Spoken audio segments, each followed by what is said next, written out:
Throughout history, cultures around the world have told tales of terrifying and awe-inspiring creatures, monsters that lurk in the shadows, guard sacred places, or challenge the bravest of heroes. From the fire-breathing dragons of Europe to the shape-shifting yoki of Japan, these mythical beasts embody the fears, beliefs, and imaginations of their people.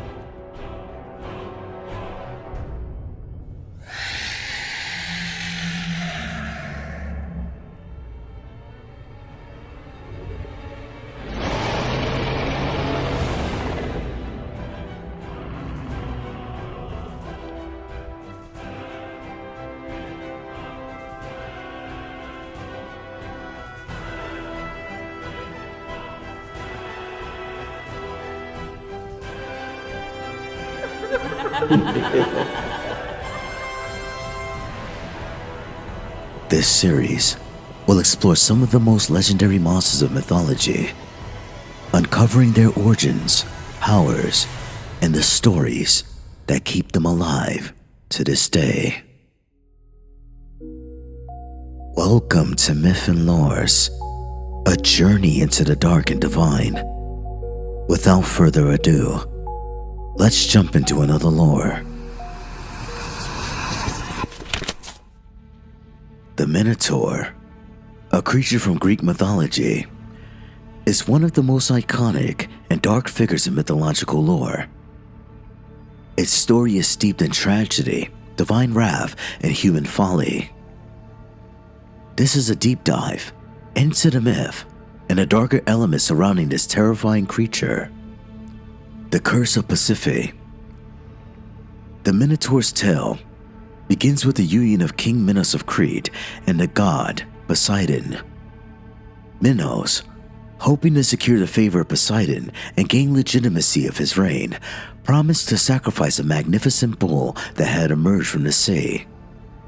However, Minos, taken by the bull's beauty, kept it for himself, thinking it was too majestic to sacrifice. In retribution, Poseidon cursed Minos' wife, Pasiphae. The curse causes Pasiphae to fall in love with the bull, and she seeks the help of Daedalus, the master craftsman. Daedalus constructed a wooden cow, a hollow, lifelike contraption where Pasiphae could hide. Through this grotesque device, she mated with the bull and became pregnant, giving birth to the Minotaur, half human, half bull. Thus, the Minotaur's existence is rooted in divine punishment and perverse desires, marking the creature as a tragic product of a king's broken vow and the god's vengeful wrath. The Labyrinth, a prison for the beast.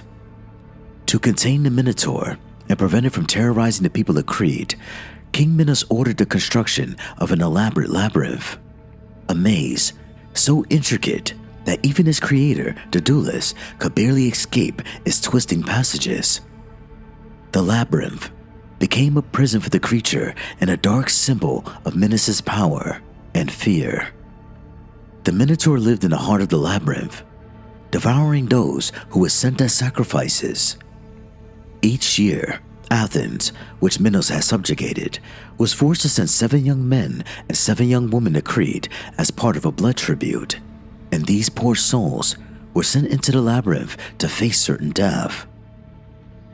The Minotaur's hunger was unrelenting, and its lair became a grisly place of death and despair.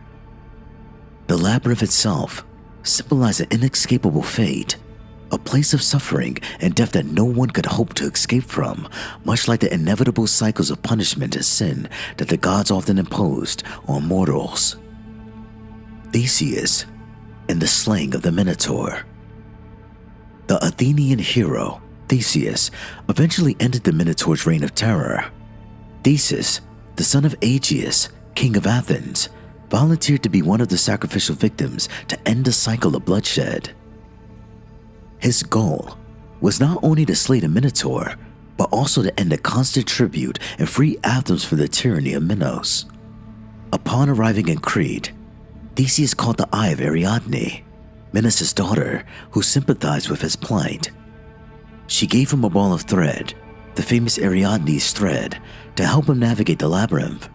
Theseus tied one end of the thread to the labyrinth's entrance and, armed with a sword, ventured deep into the winding passages.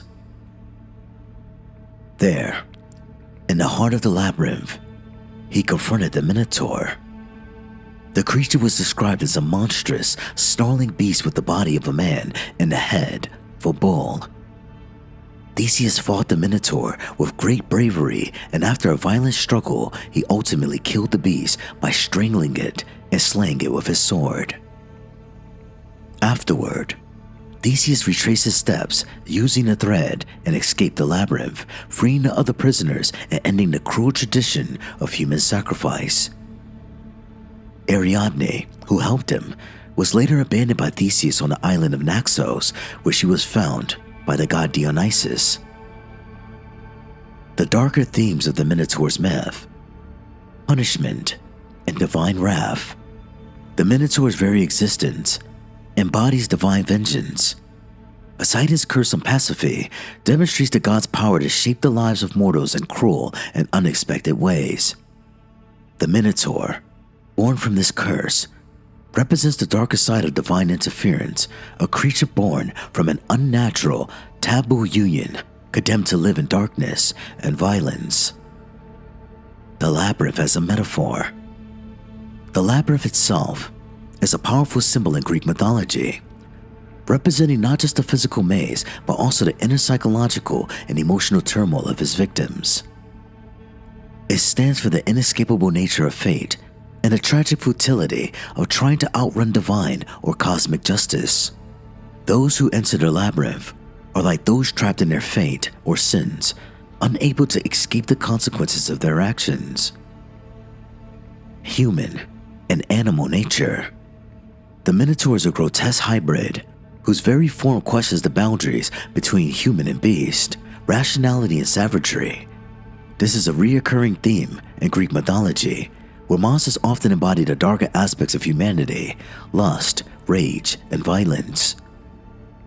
The Minotaur is both man and bull, symbolizing the duality of human nature, the rational mind trapped in an animal body or the animal instincts trapped in a human form. Sacrifice and violence. Minos' demand for tribute, sending young men and women to the labyrinth to be devoured, starkly portrays the brutality of ancient rituals and a cyclical, such a fucking dumbass word. Minos' demand for tribute, sending young men and women to the labyrinth to be devoured, starkly portrays the brutality of ancient rituals and the cyclical nature of violence. The Minotaur, in a twisted sense, becomes both the agent and the victim of this sacrifice. The bloodshed is endless, with the Minotaur only perpetrating the cycle of death that his own existence was born out of. Abandonment and betrayal. Ariadne's role in the myth introduces love, betrayal, and abandonment themes.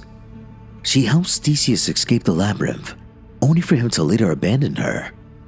Thus, the Minotaur is not only a symbol of brutal violence, but also the backdrop for human suffering and betrayal. This reflects the constant interplay between love, sacrifice, and often cruel turns of fate in Greek mythology. Aftermath. The fate of the Minotaur Slayer. Though Theseus slays the Minotaur and returns to Athens victorious, his story does not end happily. Theseus' return journey is marred by tragedy. Due to a misunderstanding, his father Aegeus believes Theseus had perished. In despair, Aegeus throws himself into the sea known as the Aegean Sea. Many other adventurers mark Theseus' later reign, but the shadow of the Minotaur, its bloody legacy, remains a constant part of his story. The Minotaur's myth, though seemingly concluded with the hero's victory, reflects the inescapability of fate. Theseus' triumph over the beast symbolizes the brief victory of human agency against a universe ruled by cruel and capricious gods. Still, It also highlights that even heroes cannot escape the tragic consequences of their actions or the dark forces at work. The Minotaur's myth is one of the darkest in Greek mythology, filled with divine punishment, human tragedy, and the complexity of nature and fate. The creature's existence is a direct consequence of divine anger and a symbol of the uncontrollable, destructive forces lurking in human nature. It reminds us that even the mightiest heroes can be entangled in cycles of violence and sorrow, and that in the labyrinth of life, there may be no true escape from the consequences of the past. The Gorgons and Medusa have long been subjects of dark and eerie mythological tales. In Greek mythology, Gorgons are typically depicted as terrifying creatures with snakes for hair whose gaze could turn people to stone. While many myths surround them, Medusa, the most famous of the three Gorgon sisters, holds the darkest and most tragic place in mythology. The Gorgons, the sisters and their curse. There are three Gorgon sisters in Greek mythology, all daughters of the ancient sea gods Phorcys and Ceto. Their names are Cthino, the eldest, known for her incredible strength and cruelty. Uriel, the middle sister's voice, was described as a terrifying scream. She also had an immortal nature. Medusa, the youngest and most famous of the sisters. Medusa's story is the most tragic and complex. The Gorgons were fearsome creatures, typically depicted with their hair made of living, writhing snakes. Their eyes were said to be able to turn anyone who gazed upon them directly into stone. They were often portrayed as monstrous women with sharp fangs, tusks, and scales covering their bodies. Their role in mythology is one of terror, and they were often feared by gods and mortals alike. Medusa, the mortal tragedy. Medusa's story is one of transformation, punishment, and vengeance. While her sisters were immortal, Medusa was once a beautiful mortal woman. She was renowned for her stunning beauty, and in some versions of the myth, she was a priestess of Athena who swore an oath of chastity. However, Medusa's beauty will become both her blessing and her curse. The violation of Medusa. The most famous version of Medusa's myth involves the god Poseidon. According to the myth, Poseidon, overcome by desire, assaulted Medusa in Athena's temple.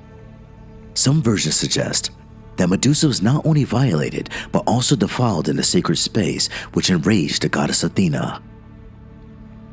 Athena, rather than punishing Poseidon, turned her wrath upon Medusa. In an act of cruel punishment, she transformed a beautiful young woman into a Gorgon. Medusa's hair became a mass of writhing, venomous snakes, and her once lovely face became so hideous that anyone looking at her would immediately be turned to stone. This transformation was not just physical, but also symbolic. Medusa was punished for something that was mainly out of her control, and in her monstrous form, she became both a victim and a terror. The curse of Medusa's gaze. After her transformation, Medusa was exiled to a remote island far from the world of mortals. The curse of her gaze was both her power and her torment. She could no longer interact with others without turning them into stone. Over time, Medusa had become a symbol of rage and loneliness, her existence a prison of her own making. However, despite her monstrous nature, Medusa is also a tragic figure. Some versions of the myth suggest, in her solitude, she became a victim of isolation and her own tragic fate. Her transformation from a beautiful woman to a hideous creature symbolizes how the gods could turn mortal beauty into something dangerous and destructive. Perseus and the slaying of Medusa. Medusa's story reaches its tragic climax when the hero Perseus is sent on a seemingly impossible quest to kill her. Perseus, who is aided by gods such as Athena and Hermes, must navigate the dangers of the Gorgon's lair and find a way to kill Medusa without looking at her directly. Athena gives Perseus a reflective bronze shield, which allows him to view Medusa's reflection and avoid turning to stone. He sneaks up on her while she sleeps and decapitates her, holding her head aloft. Medusa's severed head still retains its power, and Perseus uses it in later adventures, including rescuing Andromeda from a sea monster, the dark legacy of Medusa's head. After Medusa's death, her head continued to have terrifying powers. Her head was said to retain the ability to turn anyone to stone, and various figures in mythology often used it for protection or as a weapon. For instance, Athena took Medusa's head and placed it on her shield, the Aegis, a symbol of divine power and protection. The head of Medusa thus became a symbol of both terror and power, embodying both the destructive potential of vengeance and the protective force of the gods. Medusa's head also became a motif in later art and culture, symbolizing danger, transformation, punishment, and the consequences of divine wrath. Her image is often used to ward off evil, turning her curse into a form of protection for others. The myth of Medusa, especially in her transformation, has been interpreted in many ways. Some view Medusa as a symbol of female rage, a representation of how women who defy social norms or who suffer from trauma can be demonized and punished. Medusa's transformation from beauty into monstrosity reflects the idea that the gods and society can take something pure and turn it into something dangerous when they seek to control or punish. Others see Medusa as a symbol of power of the marginalized or silenced, her terrifying gaze representing a way for the oppressed to fight back against their abusers. In modern interpretations, she is sometimes seen as a feminist icon, a symbol of reclaiming power after suffering abuse. The Gorgon myth evolves and changes with each telling. Some cultures view the Gorgons not as solely negative beings, but as representations of ancient, primal forces. In many cases, the myth of the Gorgons and Medusa has been adopted and reinterpreted over time, transforming from a warning about the dangers of beauty and vengeance into a more complex tale about victimhood, revenge, and the consequences of divine injustice. In art and literature, Medusa is frequently depicted as a monster and a tragic figure, a woman who was transformed into a beast due to forces beyond her control. She has become a figure who symbolizes both the destructive power of anger and the tragic consequences of being punished for something that was not her fault.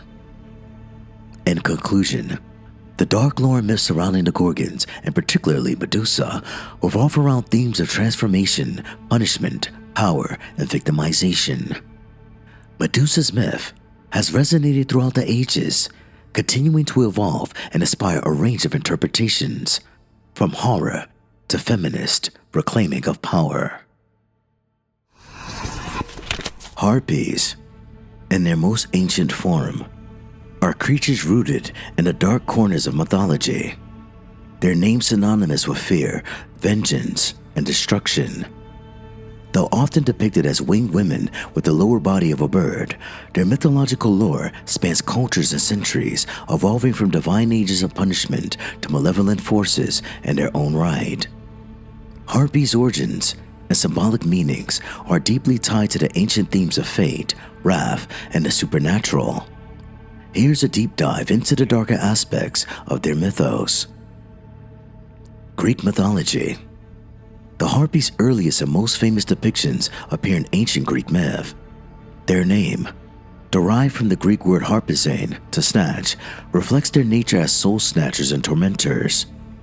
In early myth, Harpies were often described as female storm spirits who would swoop down and steal people, food, or treasures, leaving only desolation behind them.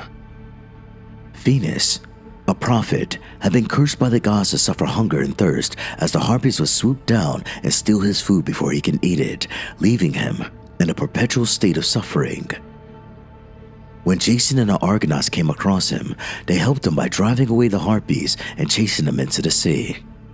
Harpies, in this context, represent the wrath of the gods, often as agents of divine retribution. They are relentless, and their actions are often seen as expressions of uncontrollable divine fury or punishment. They can also symbolize the unpredictability and danger of nature itself. In early depictions, harpies were sometimes shown as beautiful women with the body of birds, with sharp talons and feathers that could tear through flesh. Over time, though, their image became more grotesque. By the later Greek period, they were depicted as less human and more monstrous, wild, ravenous, and fearsome. These harpies had shrieking voices that could drive people mad, and their terrifying appearance enhanced their role as symbols of anguish and torment. Punishers of the wicked. In some versions of the myth, harpies are seen as forces of divine punishment sent to punish those who have committed wrongs. In a world where gods controlled fate, the harpies were justice tools, punishing individuals for their sins. They were often associated with the underworld and retribution, acting as intermediaries between the divine and the mortal worlds. As the lore evolved, the harpies became more strongly tied to the concept of death and the afterlife. In some traditions, they were thought to serve Hades, the god of the underworld, carrying the souls of the dead to their final resting places or tormenting the souls of the damned. This connection to death only deepened their sinister reputation, as harpies were seen as creatures that could snatch life away in an instant, tearing away the soul or person from the mortal world. In some later traditions, especially in Roman times, the harpies took on a more malevolent character. They were no longer merely punishing wrongdoers, but were seen as instruments of destruction, dangerous, unpredictable forces of nature that could bring plague, famine, and ruin. They were creatures of vengeance, often associated with the darker aspects of human experience, hopelessness, suffering, and death. Harpies are also interpreted as figures of maternal or feminine fury. Their winged bird-like nature links them to an ancient, primal force of womanhood that could be both nurturing and terrifying. This notion is echoed in modern readings, which sometimes cast harpies as manifestations of the wrath of scorned or wronged women, driven to madness by betrayal or injustice. Harpies in the underworld, myth, punishment, and the afterlife.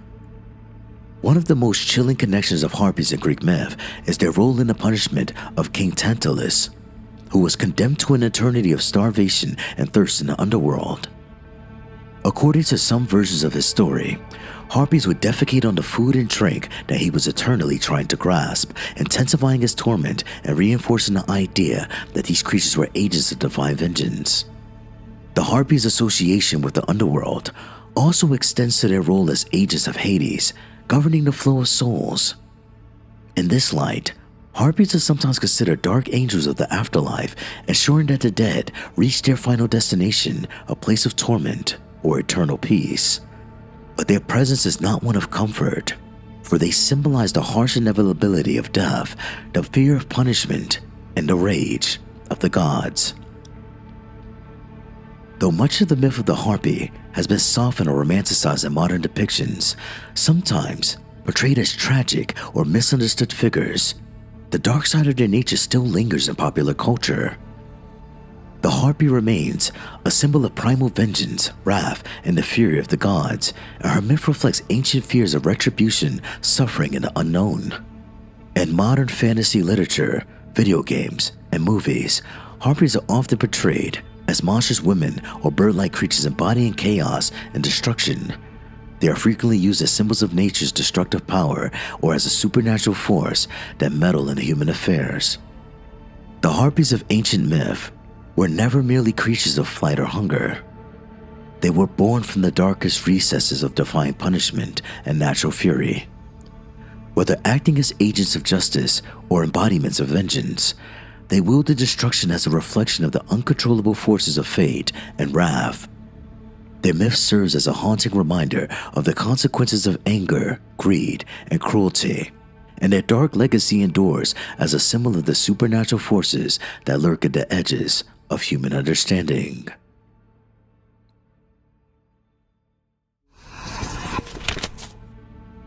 The lore and myths surrounding sirens are dark and mysterious, filled with tragic beauty, seduction, and death. Though the concept of sirens has evolved, the earliest tales often paint them as malevolent beings who prey on sailors and wanderers, leading them to their doom. The earliest references to sirens come from the Greek mythology. Though they weren't always the half-bird, half-woman creatures we think of today, initially, sirens were often depicted as beautiful, dangerous women with bird-like features, sometimes as full birds or with the upper bodies of women and the lower bodies of birds. Homer's Odyssey is one of the most famous texts featuring sirens. In this epic, Odysseus and his men encounter the sirens while journeying home after the Trojan War. The sirens sing haunting, seductive songs that lure sailors towards the rocks where their ships are wrecked and they are drowned. To avoid this fate, Odysseus orders his men to plug their ears with beeswax and has himself tied to the mast of his ship so he cannot act on his desires to follow their voices. The sirens' song are so compelling that they push Odysseus to madness, but he cannot escape their pull. The Orgonautica by Apollonius of Rhodes presents a slightly different version. The Argonauts escape the sirens by hearing Orpheus play his lyre, which drowns out their song. In both cases, the sirens' songs are depicted as irresistible, capable of ensnaring even the most determined minds. Their beauty, mixed with danger, encapsulates the duality of allure and depth that defines their mythology. At their core, sirens are harbingers of death. Their songs are not just tempting, they are lethal. The idea that they lure sailors to their deaths symbolizes the fatal attraction of dangerous beauty and unavoidable pull toward destruction that can never be resisted. This association with death is tied to the themes of fate and the predestination in Greek mythology, where forces beyond their control often doom mortals. Sirens also embody the dark side of feminine power, sexuality, and seduction. Their beauty is their weapon, and they use it to manipulate and to destroy. This is an ancient metaphor for the fear of female sexuality, often portrayed in myth as something both seductive and dangerous. The idea of a woman who is simultaneously nurturing and deadly is a recurrent theme in many mythologies, and the siren is one of its most haunting incarnations. Over time, the depiction of sirens evolved, with them sometimes being transformed into mermaids or aquatic creatures. In these later versions, they lose their bird-like features, but the sense of tragedy and the promise of death remains. There are theories that this transformation mirrors the loss of more primal, savage aspect of the siren, as stories of sailors' peril on the seas evolved into more romanticized, human-like depictions of mermaids. The siren songs are often described as promising knowledge, fulfillment, or realizing a sailor's deepest desires. For Odysseus, their song is a promise of lost wisdom, of hearing the secrets of the world, but it's an illusion. Their song is a mask for their true purpose, to destroy anyone who falls prey to them. The idea of desire leading to death is central to many mythological traditions, as it reflects humanity's complex relationship with longing and morality. As the myth of the siren spread through Western culture, their image began to blend with other figures of myth, such as mermaids, witches, and even vampires. In medieval and Renaissance art, sirens were often depicted as beautiful but tragic figures, sometimes showing them weeping as they caused sailors' deaths. This image highlights their role as victims and villains, cursed to sing their songs of death even as they yearn for something they can never possess. In literature, sirens began to symbolize the dangers of forbidden knowledge and temptation. In later works, Like those of romantic poets or Victorian literature, sirens may represent unattainable or repressed desires with tragic outcomes. Today, the siren myth captivates artists, writers, and filmmakers. In modern interpretations, sirens are often used to explore themes of forbidden allure and the consequences of desire. Films, novels, and music videos frequently depict sirens as femme fatales, beautiful but deadly women who entrap men or lead them to destruction.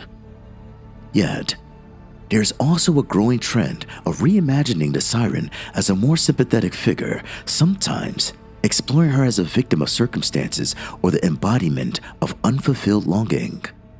In some postmodern interpretations, sirens are presented as tragic, misunderstood creatures, both prey and predator.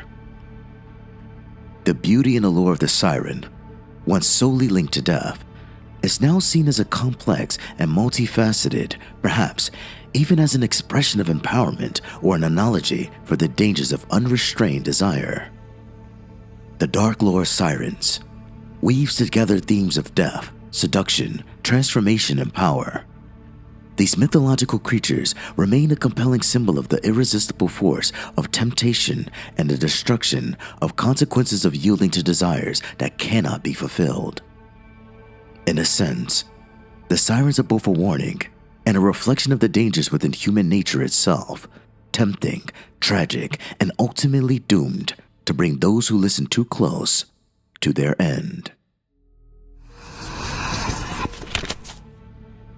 The Cyclops, often depicted as fearsome one-eyed giants, have a rich and dark mythology stretching across Greek and Roman myths with later influences from other ancient cultures.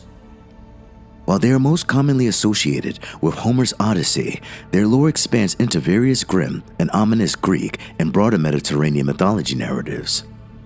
Here's an exploration of their darker aspects.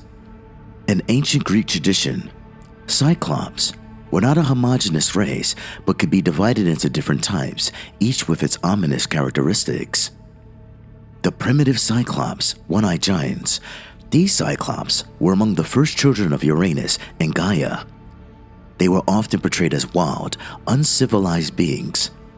Their most famous appearance is in Homer's Odyssey, where the hero Odysseus encounters Polyphemus, a Cyclops living on an isolated island. Their primitive nature and lack of civilization make them inherently unpredictable and violent. They are not just physical threats, but also symbolic of a chaotic, untamed force of nature existing outside the order of the gods. The skilled Cyclops, godly artisans. In contrast, the second type of Cyclops were skilled blacksmiths and craftsmen who worked under the rule of the gods, especially Zeus. These Cyclops forged the thunderbolts of Zeus, Poseidon's trident, and Hades' helmet of invisibility. They were unknown for their immense strength and craftsmanship, yet their work as both awe-inspiring and terrifying in its power. They were known for their immense strength and craftsmanship, yet their work was both awe-inspiring and terrifying in its power. While these Cyclops served the gods, their creations like Zeus's thunderbolt were tools of destruction and vengeance. The Cyclops were often associated with the darker aspects of divine power, representing the terrifying, uncontrollable forces of nature harnessed by the gods. Perhaps the most famous and dark myth involving a Cyclops is the story of Polyphemus, the son of Poseidon and Thoosa, a sea nymph. The story appears in Homer's Odyssey, where Odysseus and his crew are stranded on the island of Cyclops. When Odysseus and his men enter Polyphemus' cave seeking food and shelter, Polyphemus traps them inside. The Cyclops is a terrifying figure, gigantic, savage, and with a single monstrous eye in the center of his forehead. He is shown to be both brutal and unreasonably violent, killing and devouring some of Odysseus' crew members. In both cunning and dark desperation, Odysseus devises a plan to blind the Cyclops using a sharpened wooden stake. The other Cyclops cannot help Polyphemus because of his cryptic shout. When he cries for help, he tells them that nobody is hurting him. Polyphemus' pride and arrogance prevent him from realizing the cleverness of Odysseus' plan, leading to his downfall. Polyphemus' actions embody the savagery of the Cyclops. His cannibalism and brutality reflect a dark, primal aspect of existence that humans fear. The themes of trickery, revenge, and suffering at the hands of these giants are central to their darker mythological representation. The curse of Poseidon and the Cyclops. In some versions of the myth, Polyphemus' suffering at the hands of Odysseus brings down the wrath of Poseidon, who curses Odysseus and his men.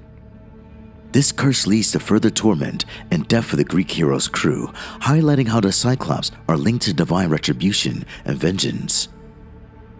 Poseidon, enraged by his son's humiliation, ensures that Odysseus will face a prolonged and torturous journey home, with several misfortunes directly linked to his encounter with Polyphemus. Through their direct ties to the gods, the Cyclops bring forth the wrath of the divine world. While seemingly isolated, their actions result in more immense cosmic consequences that reflect the dangerous and capricious nature of the gods themselves. The role of Cyclops in creation myths. Some ancient sources link the Cyclops to the creation of the world. According to Hesiod's Theogony, the Cyclops were born of a primordial union of Uranus and Gaia. After their birth, Uranus, their father, imprisoned them in Tartarus because he feared their strength. They were later freed by the Titan Kronos and aided in overthrowing Uranus, contributing to the violent and bloody nature of the world's creation. The Cyclops' existence is tied to violence and rebellion. Their release from Tartarus marks a shift in the divine power structure, bringing more chaos and destruction. They symbolize the chaotic forces of nature that resist control, often only becoming instruments of destruction when manipulated by higher powers. In some traditions, Cyclops are linked with the underworld. They are sometimes considered to inhabit the dark, shadowy realms beneath the earth.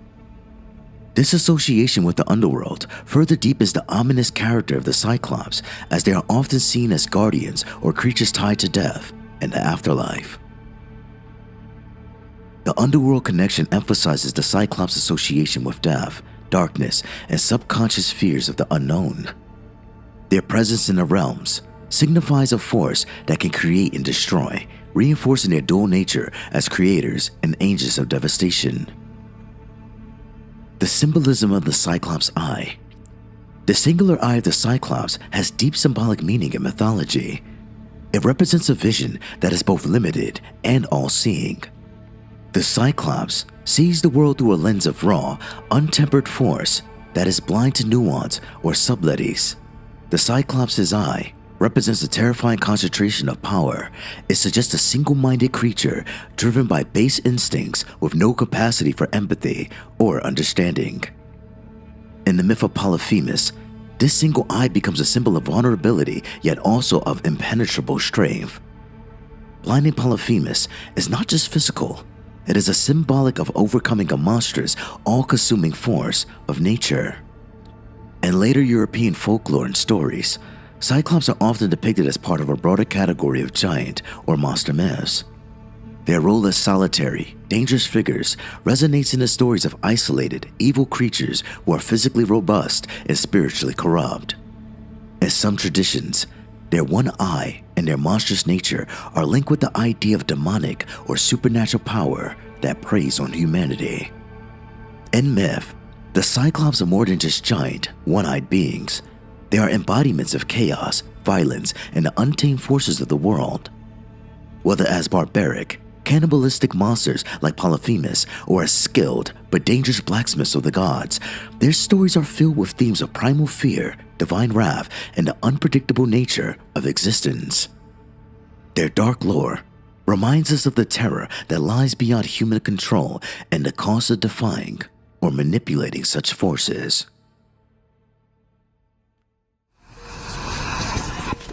Cerberus, the three-headed dog of Greek mythology, is an imposing figure that guards the gates of the underworld.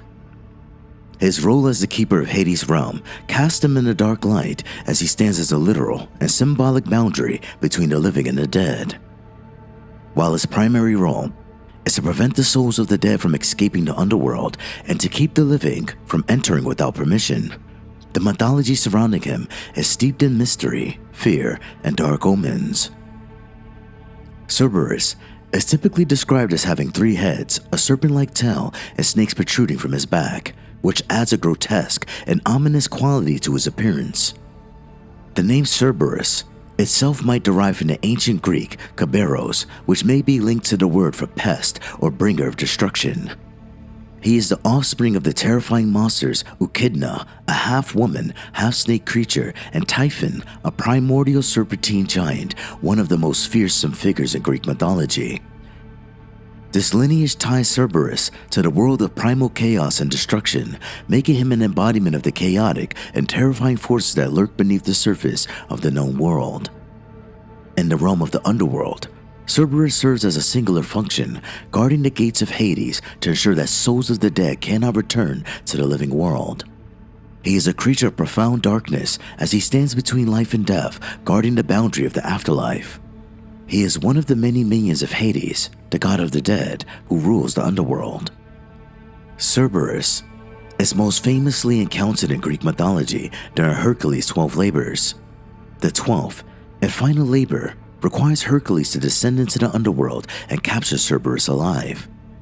This is not an easy feat, as Cerberus is often depicted as a fierce and untamable beast. Hercules, with the help of Hermes, the god of travelers, boundaries, and thieves, and Athena, goddess of wisdom, is able to subdue Cerberus, though not without considerable effort. He manages to chain the beast and return with him to King Eurystheus, who is horrified by the creature's monstrous presence. In the Aeneid, by the Roman poet Virgil, Cerberus is described as a multi-headed dog fiercely guarding the gates of hell. Virgil adds another layer of dark symbolism by portraying the beast as a literal and metaphorical barrier between the dead and the living. The poet's depiction of Cerberus enhances the dark and terrifying nature of the underworld, and he is not just a creature of mythology, but a representation of the impassable separation between the living and the dead. In Orphic mythology, Cerberus was sometimes depicted as a symbol of the soul's torment after death. His many heads represented different aspects of the soul's journey through the afterlife, as each head could be seen as a distinct form of suffering or challenge that the soul must endure before it finds its final resting place. In the Homeric hymns, Cerberus is described as a fearsome creature who can be appeased or subdued only by the gods, further emphasizing his terrifying power and status as a creature of cosmic fear. Cerberus is a powerful symbol of death's inescapable nature. His role as the guardian of the underworld implies that death cannot be avoided or escaped, no matter how hard one tries.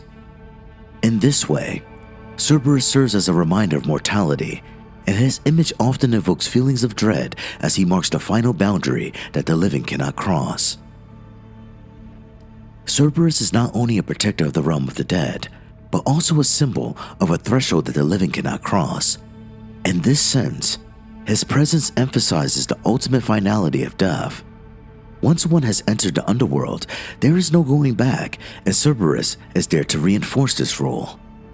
This boundary between life and death makes him an apt figure in various symbolic representations, including art, literature, and philosophy. The image of Cerberus has endured in Western culture, appearing in literature, films, and games. He is often used as a symbol of fear or power, or as a metaphor for overwhelming challenges. His 3 heads have been interpreted in many ways, from representing the past, present, and future to signifying the complexity and multiplicity of the human soul or consciousness. While often seen as a menacing figure, Cerberus could also be interpreted as a protector, albeit with a dark and violent nature. In some versions of the myth, he is said only to attack those who try to escape the underworld or trespass unlawfully, suggesting that his duty is not to bring suffering, but to maintain the natural order of life and death. This duality, both protector and destroyer, adds a layer of complexity to his character. Cerberus's fear is tied to the concept of the unknown. In Greek mythology, the underworld is not just a place for the dead, but a realm of mystery and uncertainty. Cerberus, as the guardian of this realm, becomes a figure of terror not just because of his fierce appearance, but because he represents the ultimate barrier of human understanding, what lies beyond death, where no mortal can venture. Cerberus's chaotic and terrifying appearance, snakes, multiple heads, and a fierce demeanor ties him to the primal forces of the universe. He is a descendant of Typhon, the embodiment of destruction and chaos, further cementing his role as a force of nature that stands outside the control of mortal beings. In the darkest corners of Greek mythology, Cerberus remains a reminder that death is not an event to be feared alone, but an unchanging part of the natural order, an eternal, uncontrollable force. The Chimera, a creature from Greek mythology, is one of the most fearsome and iconic monsters. It embodies a terrifying fusion of multiple animals, each symbolizing different aspects of chaos, destruction, and unnatural power. The creature itself is often depicted with the head of a lion, the body of a goat, and a serpent for a tail, though the exact description varies across sources. It symbolizes unnatural hybridity, something born from breaking the natural order, an omen of disaster. The Chimera's origins are dark and intertwined with the gods and their desire to create and destroy. In Greek myth, the Chimera was born from the union of the monster Typhon and the serpent-like Echidna, both of whom were embodiments of primal chaos. Typhon, often considered the most fearsome of the ancient Greek monsters, was a creature so massive and terrible that the gods themselves feared him. Echidna, a half-woman, half-snake monster, was his mate, and together they birthed numerous other horrors of the ancient world, including the Nemean lion, the Lernaean hydra, and the Chimera. The Chimera was no mere beast of terror. It was an affront to nature itself. Its form, composed of parts of different animals, lion, goat, and serpent, was unnatural and could never exist in the normal world. Its form, composed of parts of different animals, lion, goat, and serpent, was unnatural and could never exist in the normal world. The creature represents the perversion of life, the crossing of boundaries, and the violation of the natural order. It was a reminder of what could happen when chaos reigns and the primordial forces of destruction are allowed to shape the world. The Chimera's presence in myth reflects not just its physical terror, but also the broader themes of war, divine wrath, and the fragility of civilization. As a monster, it embodied an overwhelming force that could not easily be contained or defeated. It terrorized the land of Lycia, spewing fire from its lion's mouth, furthering its role as a symbol of uncontrollable devastation. The fact that the Chimera could breathe fire only added to its terrifying power, signaling that it was a force of nature that transcended human ability to reason or resist. The beast was said to be immortal, a characteristic often attributed to divine and infernal creatures in mythology. This immortality made it nearly impossible to defeat, and its rampage through Lycia was a source of great suffering for the people. The Chimera's role as a harbinger of doom was cemented in his relentless attack on civilization and nature. The Chimera's mystic life is intertwined with the hero Bellerophon, a prince tasked with slaying the monster. The encounter with the Chimera is one of the defining moments of Bellerophon's story, showcasing his courage and the divine aid he received. According to the myth, Bellerophon was aided by the winged horse Pegasus, which he tamed with the help of the goddess Athena. With Pegasus' ability to fly, Bellerophon could confront the Chimera from the air, evading the creature's fiery breath and deadly attacks. Using a spear or sword, Bellerophon struck the Chimera precisely, often said to have killed it by thrusting a lead weapon into its mouth. The lead would melt, and the Chimera's fiery breath poisoning the monster from the inside out. In some versions, the Chimera dies, but in others, it is wounded or forced into retreat. Regardless of the outcome, the defeat of the Chimera by Bellerophon is seen as triumph of order over chaos, but it also sets in motion a tragic downfall of Bellerophon himself. Despite the victory, Bellerophon's life ultimately takes a dark turn. His hubris, having killed such a powerful creature, led him to attempt to fly to Mount Olympus on Pegasus. The gods, angered by his pride, caused him to fall from the sky, and he lived the rest of his days in misery and exile. The Chimera, therefore, not only represents physical danger, but also serves as a reminder of the fate that befalls those who overstep their bounds. The Chimera's hybrid nature, its parts taken from different creatures, symbolizes both unnatural creation and the collapse of natural boundaries. It is a mythic creature that speaks to the dangers of interference with the natural order, whether by gods or mortals. In some interpretations, the Chimera embodies psychological or cultural fears, representing the monstrous things that emerge when the boundaries between categories, human and animal, natural and unnatural, are blurred.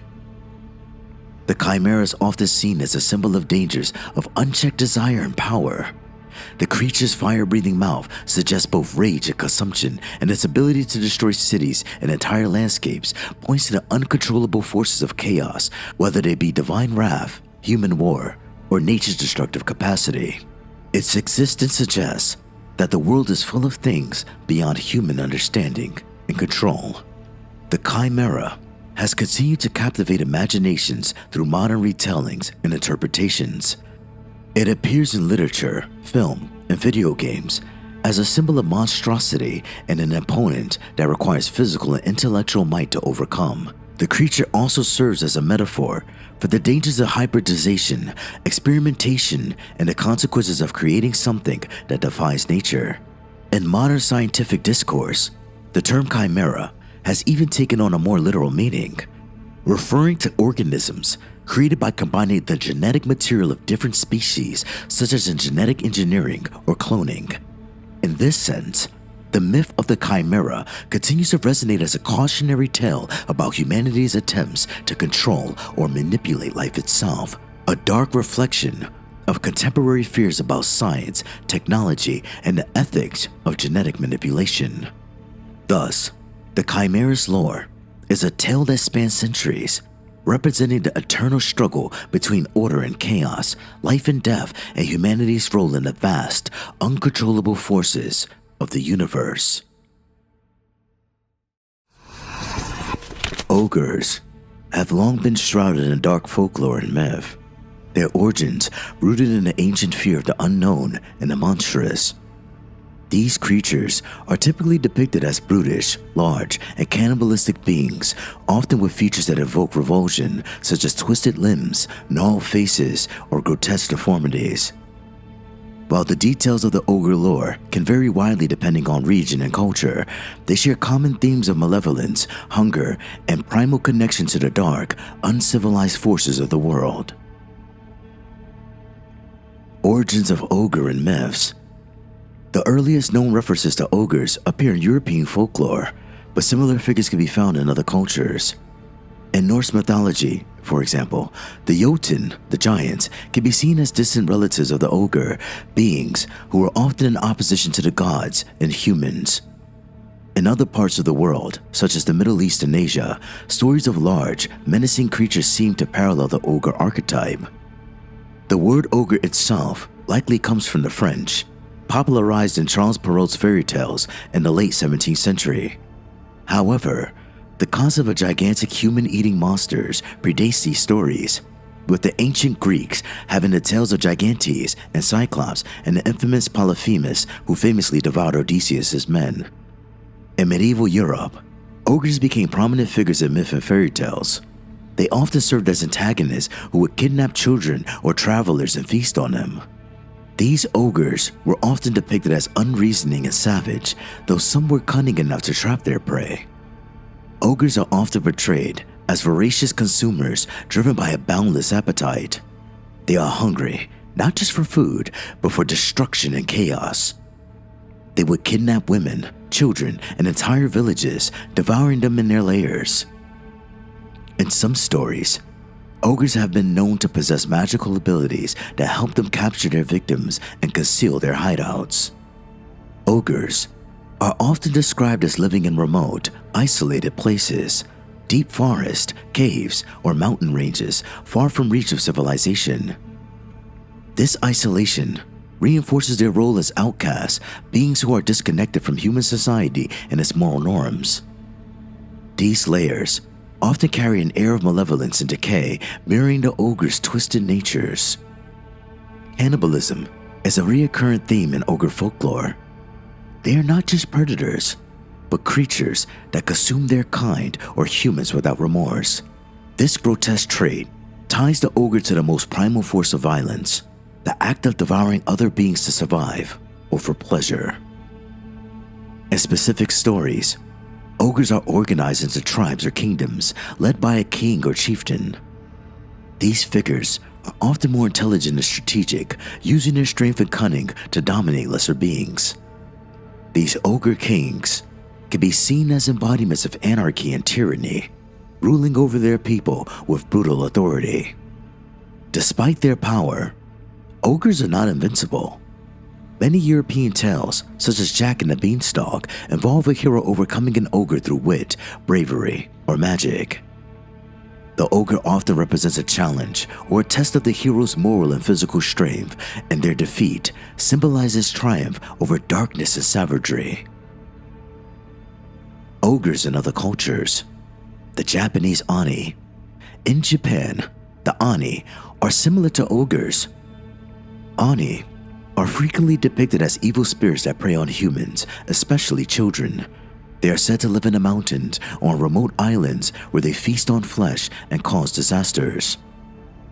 While not always depicted as cannibals, Oni share many traits with great ogres of the Western lore, including their monstrous appearance and insatiable hunger. In ancient Persian mythology, ogres appear as divs, malevolent beings that oppose the gods and humanity. These creatures were believed to be dark spirits that resided in desolate and dangerous places, often associated with chaos and corruption. Some stories describe them as monstrous figures who would consume human flesh or spirits, reinforcing the concept of the ogre as a creature that defies the natural order. African and Caribbean folklore. In many African cultures, stories of large, monstrous beings exist similar to ogres. In Caribbean folklore, the Jumbi is a malevolent spirit or creature that shares the ogre's tendency to prey on humans, particularly children. These creatures are often seen as remnants of ancient, pre-colonial beliefs about the wild and the supernatural. Ogres are deeply symbolic, representing the darker, more primal aspects of human nature and the world. They embody the chaos of nature, the fear of the wilderness, and the corruption of innocence. They often symbolize fear of the other. The ogre is an outsider, an inhuman creature whose very existence threatens the moral and social order of the world. In a way, the ogre represents the unknown, the other, that is monstrous and dangerous simply because it is foreign to human norms. Greed and consumption. Ogres are often depicted as being driven by an insatiable physical or metaphorical hunger. They can represent the destructive nature of greed, the desire to consume without limit, and the destruction that results from unchecked desire. Corruption of innocence. Many fairy tales involving ogres revolve around the kidnapping or corruption of children. The ogre in these tales is often a force that disrupts the purity or safetyhood of children, turning innocence into prey. These stories can symbolize the loss of innocence, as children are forced to confront the world's dangers through their encounter with the ogre. In modern media, ogres have been reinterpreted in various ways. They are sometimes depicted as misunderstood creatures, such as in the Shrek franchise, where the ogre is a sympathetic character, a lovable outcast. However, even in these interpretations, the ogre retains some of the primal, darker qualities of the original myth: the fear of being alone, the desire to protect one's home, and an ongoing struggle with an unfriendly world. More traditional representations of ogres can still be found in horror films, fantasy novels, and video games, where they remain embodiments of fear, hunger, and violence. Whether solitary creatures lurking in the dark or monstrous hordes threatening entire kingdoms, ogres continue to haunt our collective imagination as beings representing the untamed and terrifying aspects of existence. ogres, remain a potent symbol of our darkest fears, the fear of being consumed, encountering the monstrous, and confronting the primal aspects of the human psyche. Their mythos have persisted through the ages, shifting in form but never losing its essence, that of beings who exist beyond the boundaries of civilization, driven by hunger, violence, and a twisted sense of dominance. Whether in ancient myths or modern adaptations, the ogre continues to embody the eternal struggle between humanity and the forces of chaos. Centaurs, creatures with a human's upper body and a horse's lower body, have been a part of mythology for millennia. While they are often depicted as noble or tragic figures in various mythologies, particularly in Greek myth, there is a darker, more mysterious side to their lore, especially in earlier, pre-classical accounts and certain regional traditions. Here are some of the more ominous and eerie aspects of centaur mythology. Violence in wilderness. Centaurs are frequently portrayed as embodying the untamed forces of nature. In many ancient myths, they are seen as wild, unruly, and prone to fits of rage, embodying the animalistic instincts of the horse combined with the intellect of humanity. This duality often leads to violence, particularly when their primal side overtakes their reason. The Battle of the Lapiths and Centaurs. One of the most famous violent episodes involving centaurs comes from the Greek myth of the Battle of Lapiths and Centaurs. At the wedding of Perithous and Hippodamia, the centaurs, who were guests, became drunk and attempted to abduct the bride and other women. This savagery sparked a bloody battle between the centaurs and the Lapiths, a tribe of warriors. The centaurs' uncontrollable nature led to a devastating fight where they were ultimately defeated. This story reflects the dark side of the centaur myth, where their wild, untamed nature leads them to terrible violence, and they are ultimately shown as a threat to civilization and order. The centaur, Chiron, a tragic figure. Though not inherently evil, Chiron, the most famous and noble of the centaurs, stands apart in his character, and his story is filled with profound tragedy. Unlike other centaurs, Chiron was known for his wisdom, kindness, and healing abilities. However, this tale is not without dark elements. Chiron was accidentally wounded by an arrow poisoned with the blood of a hydra, which caused him immense and unending pain. He could not die as an immortal, but was cursed to suffer eternally. Unable to end his life, he sought a way to end his suffering, but his immortality prevented it.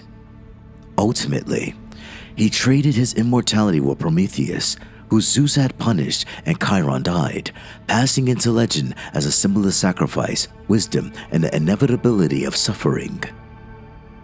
The idea of an immortal being trapped in endless torment, unable to escape his fate, adds a somber and tragic layer to centaur mythology.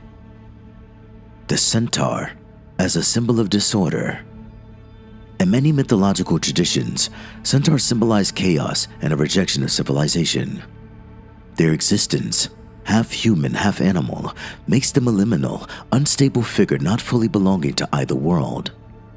This often reflects fears of the untamed wilderness and the dangers beyond the boundaries of an ordered society. In this sense, centaurs were seen as metaphors for the forces of anarchy and barbarism that could potentially overwhelm civilization. For example, in later interpretations of mythology, centaurs were sometimes viewed as representing the darker, more violent instincts within human nature itself, while the human part of their body could reason. The horse-like part represented raw, unbridled aggression. The resulting tension could lead to tragic outcomes, where these creatures could either threaten society or be driven into isolation. Some ancient texts and myths associate centaurs with the underworld and the darker aspects of nature. In some versions of the myth, they are said to dwell on the fringes of civilization or in areas considered cursed like the wild, dark forest or caves that exist outside the bounds of human settlement. Their violent tendencies and semi-bestial nature gave them an association with the forces of death and destruction. In certain traditions, Centaurs were said to be the offspring of Ixion, a mortal king who attempted to seduce Hera, the queen of the gods. Zeus punished Ixion and cast him into the underworld, and his children, the centaurs, were often portrayed as outcast. The idea that they were born from a punishment tied to the realms of the dead further links them to darker aspects of the world, reinforcing their symbolic ties to disorder and destruction. Centaurs also took on a darker, more malevolent role in later European folklore. In some medieval and Renaissance tales, centaurs were transformed into wild, monstrous creatures that preyed upon travelers or lived in desolate, dangerous regions. These tales were often influenced by the increasingly Christian worldview, where centaurs were seen as a hybrid creature, imperfect, monstrous, caught between heaven and earth, embodying the idea of sin and corruption. In addition to their association with violence and chaos, centaurs were also sometimes linked with the darker forces of the natural world. As half-horse beings, they represented untamed landscapes, forests, mountains, and wilderness areas that could be both beautiful and perilous. In these areas, travelers could quickly lose their way, and mythological figures like the centaur embodied the idea that the wilds were not to be trusted. They could be seen as protectors of these wild spaces, but they were also capable of exacting terrifying retribution on those who dared to enter or defile them.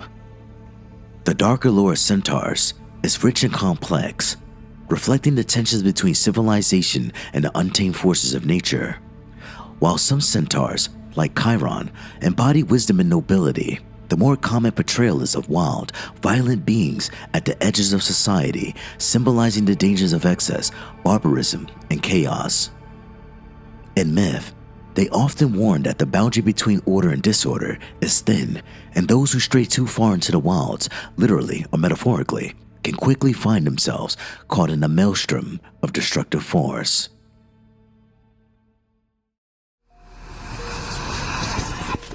The Hydra, one of the most fearsome creatures in Greek mythology, is steeped in dark lore and symbolism. Its myth has fascinated people for centuries.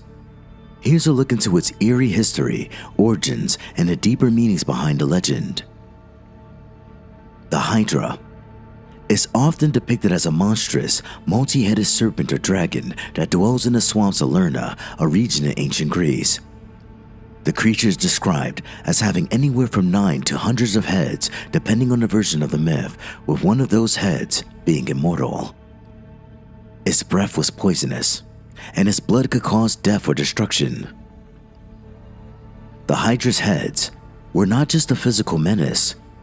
They also had a regenerative power, meaning that for every head severed, 2 or more would grow back in its place.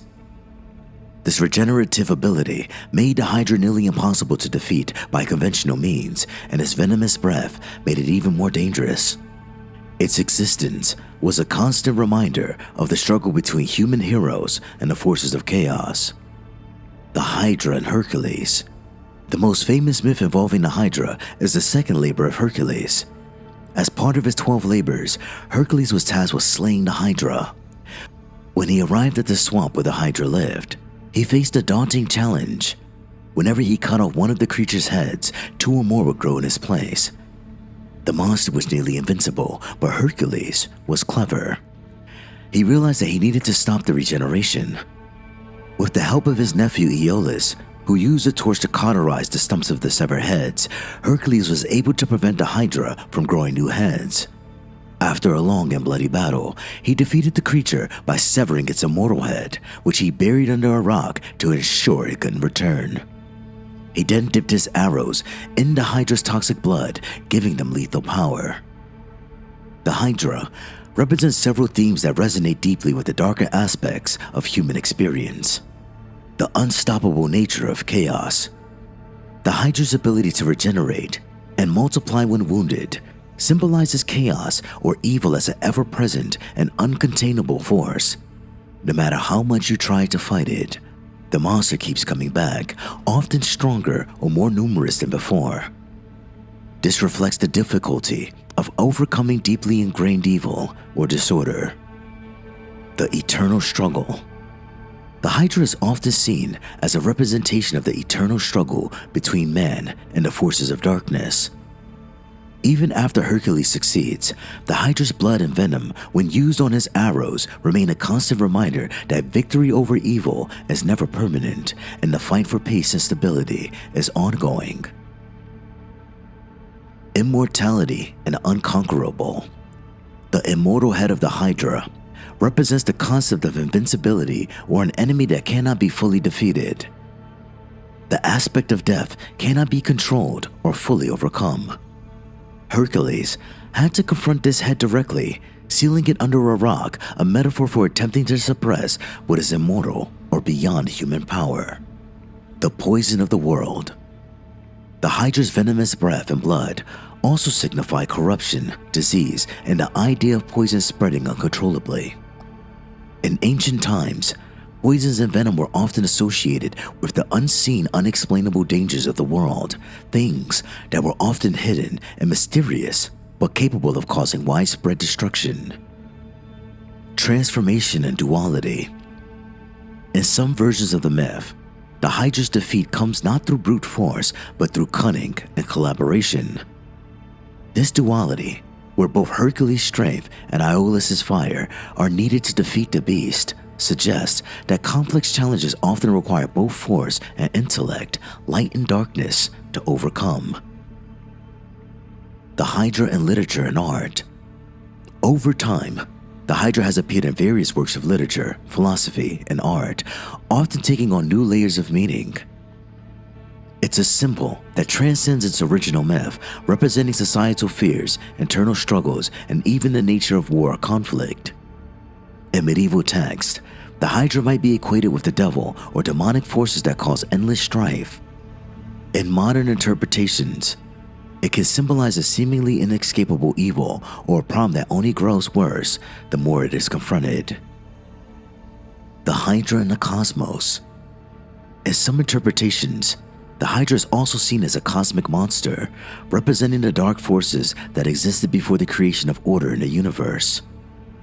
The battle between Hercules and the Hydra is not just one of a hero and a beast, but a symbolic representation of the fight between order and chaos, good and evil, life and death. Its dark presence in the mythology highlights the ancient understanding that the world is filled with forces both seen and unseen, good and bad. The Hydra's enduring nature suggests that evil or disorder is not easily vanquished and will always return in new forms, forcing mortal and divine heroes to confront them repeatedly. The Hydra in modern culture. The Hydra has become a powerful and recognizable symbol in modern media, often used to represent overwhelming challenges, villainous organizations, or forces of corruption that are difficult to overcome.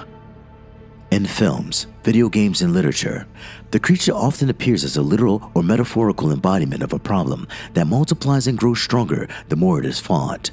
For example, Marvel's Hydra organization is a criminal and fascist group that always seems to have a new leader, growing back like the many heads of the mythological beast. The Hydra remains a potent figure in mythology and storytelling, embodying the darkness of regeneration, chaos, and the struggle for control over uncontrollable forces. It symbolizes the complexities of overcoming seemingly insurmountable evil, and this myth continues to echo through the ages, a testament to the terrifying resilience of chaos in the face of human perseverance. In all its dark grandeur, the Hydra is a reminder that some monsters, no matter how hard you fight, will always return.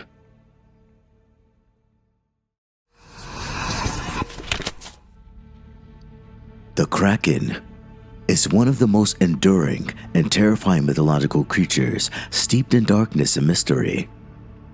Though its origins and interpretations have evolved, its presence in maritime folklore has always been synonymous with the peril of the deep sea. Here's a dive into the dark lore and myth of the Kraken. Origins of the Kraken. The Kraken is most famously associated with Scandinavian and Norse folklore, though it has appeared in many seafaring cultures throughout history. The Kraken comes from the Norwegian word krake, meaning a twisted or crooked old tree, likely referring to the creature's tentacle-like appendages, which resembled gnarled branches. In its earliest forms, the Kraken was believed to be a giant sea monster lurking off the coast of Norway and Greenland.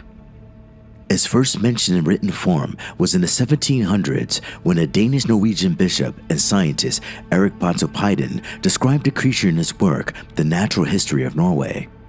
Pontoppidan described the Kraken as a massive sea creature roughly the size of an island, capable of dragging ships and their crews to their doom. However, long before that, tales of giant sea creatures in the sea existed among sailors, particularly those who encountered the vast and mysterious waters of the North Atlantic. The Kraken's physical description varies, but it is typically depicted as a colossal cephalopod, resembling a giant squid or octopus with massive tentacles. Its size is often described as enormous, with tentacles large enough to encircle and sink entire ships.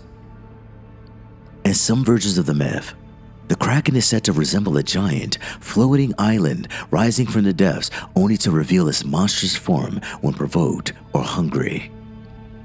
The creature's enormous tentacles are stuff of legend, capable of pulling entire vessels underwater. It's often imagined to attack with unrelenting fury, dragging sailors down into the depths where they are either drowned or eaten alive by the Kraken's terrifying maw. The Kraken and sailor folklore. Sailors were, of course, the primary purveyors of Kraken tales. For centuries, sailors would tell stories of mysterious disappearances at sea, ships that vanished without a trace, entire crews swallowed whole by the ocean. With its immense power and terrifying unpredictability, the Kraken became an all-encompassing explanation for these disappearances. One common story goes that the Kraken rises from the ocean depths and creates massive whirlpools, pulling ships into its grasp. Once the ship is sunk, the Kraken either consumes the sailors or drags them down into the abyss. In some versions of the myth, the creature simply capsizes the ship and leaves the wreckage, with no bodies found and no explanation other than the Kraken itself. Another aspect of Kraken lore involves its ability to disguise itself. The creature is said to often float motionless on the water's surface, resembling an island. This would lure unsuspecting sailors to approach, only for the Kraken to reveal its true nature once they were too close to escape. The dark role of the Kraken in Norse mythology. While the Kraken is not directly a figure in ancient Norse mythology, it draws strong ties to the larger pantheon of sea creatures in these myths. The Norse world was full of monstrous beings, many of which were tied to the forces of chaos and destruction. In this sense, the Kraken is often seen as a manifestation of the forces of nature that could not be tamed. The Kraken's massive form may also symbolize the ancient Norse belief in the primal power of the ocean. The sea was both a life-giving force and a place of great danger. The Kraken embodies the destructive aspects of the sea, representing the terror that will come from venturing into the unknown, where the veil between the mortal world and the supernatural is thin. Over time, the Kraken evolved from a simple sea monster into a symbol of fear, isolation, and the unknowable dangers of the deep. The dark lore surrounding the Kraken reflects humanity's ancient fear of the vast, uncharted ocean and the terrifying creatures that might lurk beneath its surface. The Kraken also been interpreted as a metaphor for overwhelming forces, whether natural, social, or psychological, that are beyond human control. Just as the Kraken rises from the depths with terrifying power, these forces can suddenly emerge, wreaking havoc on individuals or societies. In modern times, popular culture has embraced the Kraken, often appearing in films, books, and video games. One of his most famous appearances was in the 2003 film Pirates of the Caribbean: Dead Man's Chest, where the Kraken was portrayed as a massive, tentacled behemoth that served as a monstrous servant of the sea god Davy Jones. Despite the more romanticized versions of the Kraken in popular culture, its deeper and darker origins still influence its representation in many stories.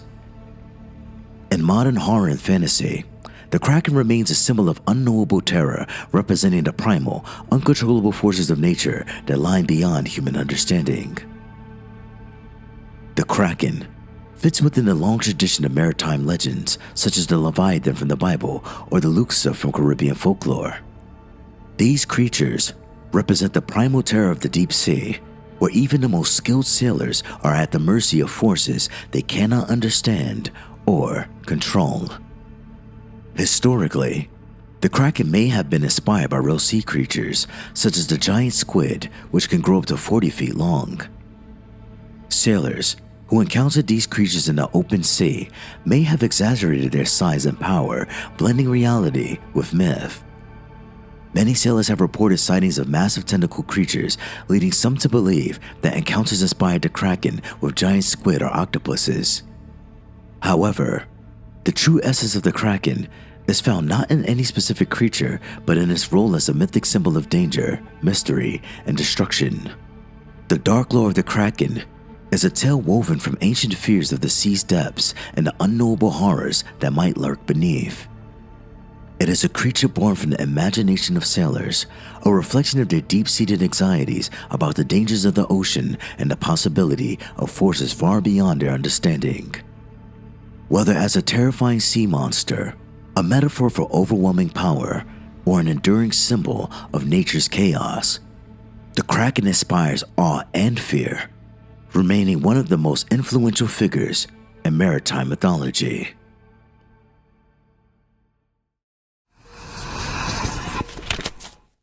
The myth of Pegasus, the majestic winged horse, has long been a symbol of inspiration, freedom, and the divine in Greek mythology.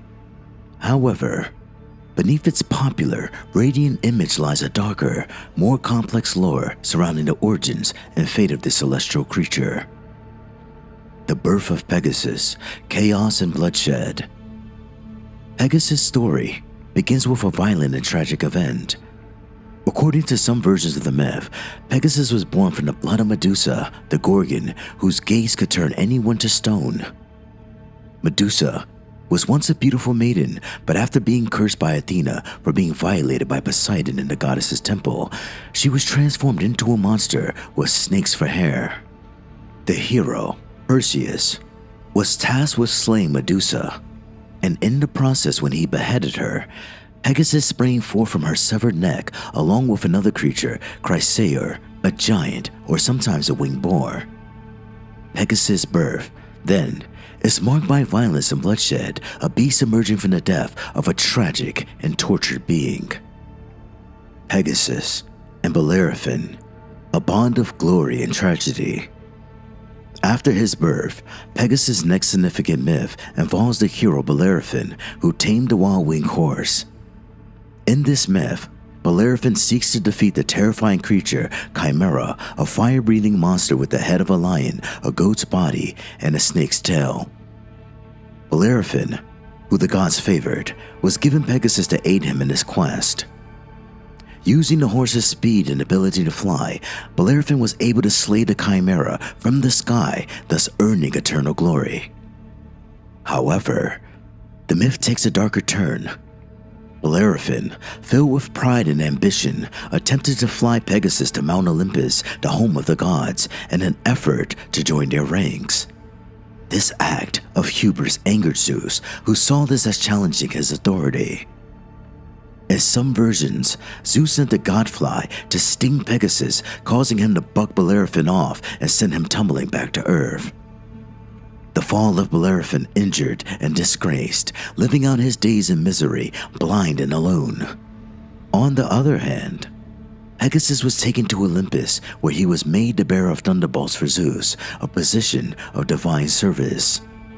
While Pegasus is often portrayed as a symbol of nobility, grace, and inspiration, sometimes associated with the Muses or the creation of fountains, there are darker, more complex elements to his myth.